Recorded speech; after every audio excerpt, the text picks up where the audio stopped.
आम्ही तरी जाणार नाही, सत्ताधारी जे कोणी आमदार असतील त्यांना तिथं जावंच लागेल असा आदेश कदाचित तिथं आला असावा।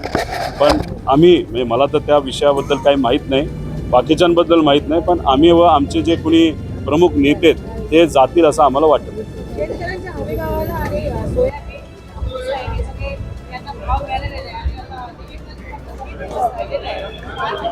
हा मुद्दा चर्चेत आला होता। आज अतिशय महत्त्वाचा प्रश्न सोयाबीन, कपासी, त्याच्याचबरोबर इतरही जे काही हमीभाव केंद्र आहेत सरकारचे त्या माध्यमातून जी खरेदी केली जाते त्याच्यामध्ये ज्या पद्धतीने भ्रष्टाचार झालेला आहे, 25-30% माल शेतकऱ्यांचा हा त्याच्यातून विकत घेतला जाईल।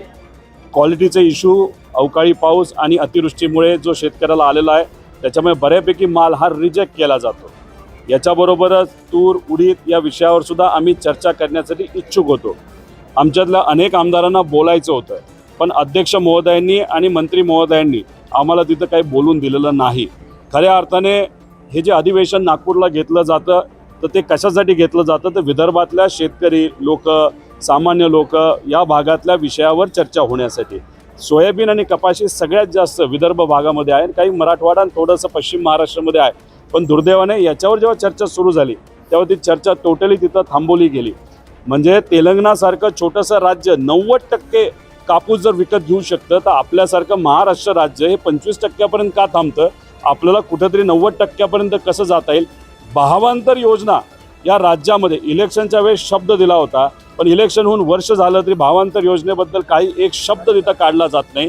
आमच्यातल्या काही आमदारांनी भावांतर योजनेबद्दल प्रश्न विचारला, त्याचं उत्तरसुद्धा त्या ठिकाणी दिलं जात नाही। आणि त्याच्याचबरोबर आज सरकारी केंद्रावर जो कुठला रेट चालू आहे, एक तर क्वालिटीमध्ये तिथं माल घेतला जात नाही आणि तिथं आमचे जे शेतकरी आहेत त्यांना तिथं माल विकता येत नाही, म्हणून प्रायव्हेट काही व्यापाऱ्यांना माल तो तिथं विकला जातो आणि त्याच्यात 1500 ते 2000 रुपयाचं नुकसान आहे। सोयाबीनमध्ये नुसतं शेतकऱ्याचं सरकार योग्य भावाली पूर्ण माल न घेतल्यामुळे 4500 कोटीचं नुकसान आहे। तसंच कपाशीच्या बाबतीत 3 ते 3500 कोटीचं नुकसान आहे। आणि हे फक्त याच वर्षी नाही, गेल्या वर्षीसुद्धा असंच नुकसान झालं, या वर्षीसुद्धा असंच नुकसान आहे। पण सरकारला या विषयावर चर्चा करायची नाही आणि कदाचित मंत्री महोदयांना उत्तरच देता येत नाही, समाधानकारक उत्तर देता येत नाही। कुठेतरी सरकारची लाज राखली जावी यासाठी एक कुठली ती बैठक त्यांनी त्या ठिकाणी लावलेली आहे। त्या बैठकीत काय होतं हे आपल्याला बघावं लागेल।